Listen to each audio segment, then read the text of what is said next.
Hello, lovely listeners. Welcome to Coffee House with Bernice. Today will be a little bit of a special episode as I don't actually have any guests with me, but I would like to share with you all my pilgrimage to Rome. I traveled through many different cities, including Assisi and Turin, all the way to Rome to the place of the first century saints and to meet the Pope at St. Peter's Basilica.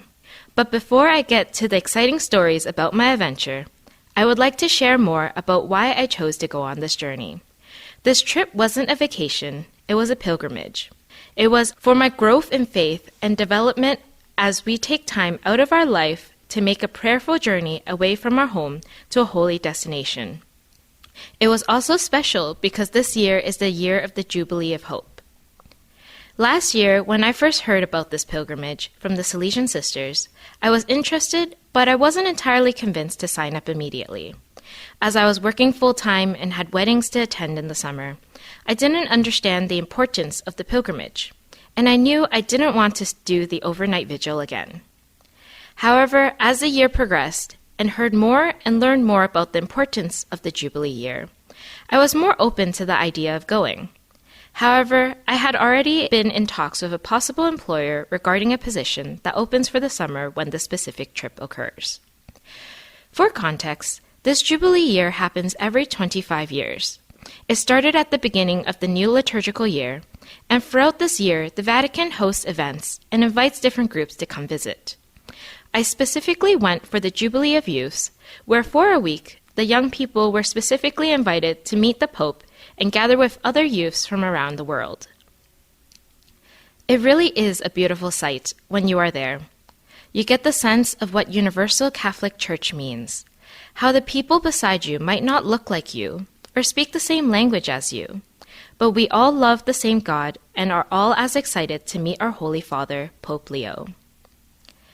Anyways, the moment that helped set in motion my decision to go on this adventure was when I was at a retreat with the Salesian sisters. The sister that I had met there asked me if I wanted to join their pilgrimage group, and at this point I just learned that she and one of the other ladies at this retreat were going.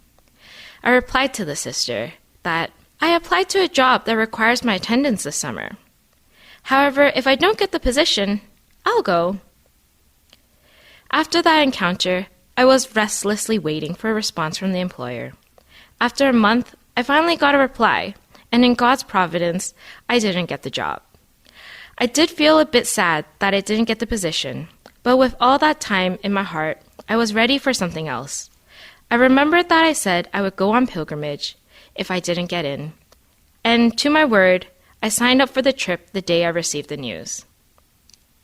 The sister was very excited to see me sign up for the trip, and the funny thing is that she even apologized to me, as she let me know that she had prayed to God that I could join their group. Luckily, I carried no sorrow or resentment, but instead a lot of gratitude for God's answers prayers. As without this clear sign, I don't believe I would have been able to experience and see all the wonderful gifts that He had in store for me. The weeks before the start of the pilgrimage, I had been struggling with stagnation in my faith life, which I attribute a lot to an inconsistent prayer life and being emotionally low. I struggled a bit to get excited for the trip as it was being overpowered by anxiety, as it was my first time I had to fly by myself to meet a group of people I didn't know in a new country that I had never stepped foot in before. I sometimes felt that when we are moving towards God, our enemy works harder to prevent you from continuing in that path. And on cherry on top, during the first day of travel, I actually lost my travel pillow in the airport, and all of our flights hit really bad turbulence. But luckily, with the guide of Jesus and Mary, we all arrived safely, and were able to meet each other at the airport in Milan. As a Canadian landing in Milan during the middle of the Italian summer heat, it was quite overwhelming. And we were definitely sweating, and we're tired from our flights, and a little frustrated with the heat. But when we got to our first church and finally gathered as a group and held Mass together, I had this great sense of peace and belonging that I was meant to be on this pilgrimage. And as per the Father's homily that day, he said, "Enjoy this moment and focus on Jesus, and remember to bring it back home."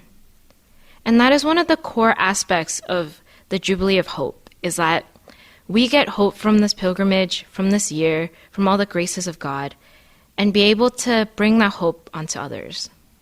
And of course, after that, the trip did continue. We saw so many different churches and venerating so many different saints.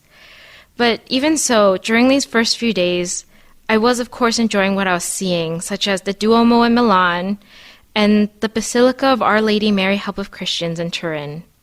But underneath, there was still a little bit of uneasiness. And luckily, the sister did pick up on it and gave me a little bit of an impromptu spiritual direction. She was such a blessing to me in those moments, as we were able to work on some of the things that had been holding me back and weighing me down, and help provided tools for me to move forward, and to really help me enjoy this trip. And one of the most helpful tools I got was to intentionally look for the way God has shown his love for me today.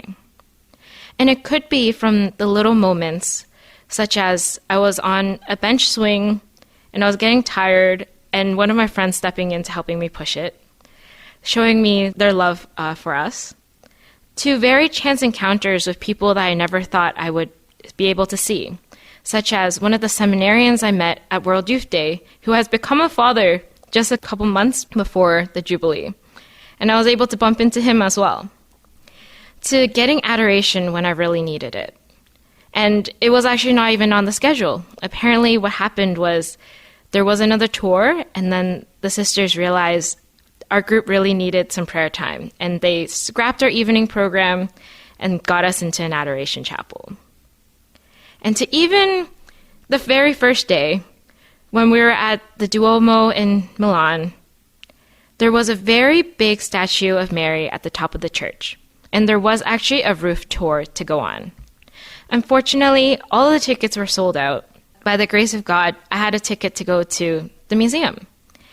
And halfway through the museum, in the garden, there was a one-by-one replica of the very statue that sits at the top of that Duomo. I will say that that spiritual direction with the sister was the turning point of my pilgrimage. We had spoken multiple times afterwards as well, but taking the effort to see how God has loved me every day, how God has loved Bernice every day, helped me turn my trip, my pilgrimage, from great to spectacular. It made me feel very close and very loved by God every day, and how differently and specifically he loves each one of us. Like sometimes he'll love our whole group, such as when we were in Mornese. It is such a small town, and the only reason why it's popular is because that was the place where Saint Maria Mazzarello lived and started her ministry. It is such a small town that the biggest industry is the Salesian Sisters, and that their convent there, which we were staying at, does not have air conditioning. And I was told their power grid probably couldn't support it either. So we were prepared for a very hot 2 days. But God showed his love for us by preparing a thunderstorm the night we arrived, but didn't shower us with it. He gave us really nice, strong breezes. For us Canadians, was a delight, and painted a beautiful sunset for us. The sisters that lived there actually told us this sunset doesn't come by often, and that it was specifically there when we arrived. And sometimes God shows his love for the individual, such as for myself. When we were in Rome, the very first day to see the papal welcoming mass, I decided to go get some coffee for my friends and I. And after we purchased our coffee, as we were stepping out of the store, we noticed the street was empty. And we realized that they emptied the entire square so that they can prepare for the entrance of the welcoming mass. But luckily, because I was buying coffee in that moment, I was able to be locked up in that coffee shop for over an hour with air conditioning, water, and a bathroom that I could use, while others were standing in line outside of the barricades in the blazing sun of 2 p.m. in Italy. It is in these tiny mundane moments, or very unique moments, that you can find God and find how he has loved me or loved someone else very specifically. And to this day, I still try to hold on to this practice. Like yesterday, I felt God's love for a friend that I haven't spoken to in a while, making the time to give me a phone call instead of a text. So I asked you, what are those moments in your life where God has shown his love for you today? Now, if you haven't made a pilgrimage yet this year, I highly encourage it. Whether it is going all the way to Rome to walk through the holy doors, or maybe to your local pilgrimage sites in your own city. Trust in the mercy of God, hope in him, and receive all the graces that are flowing into our world this year.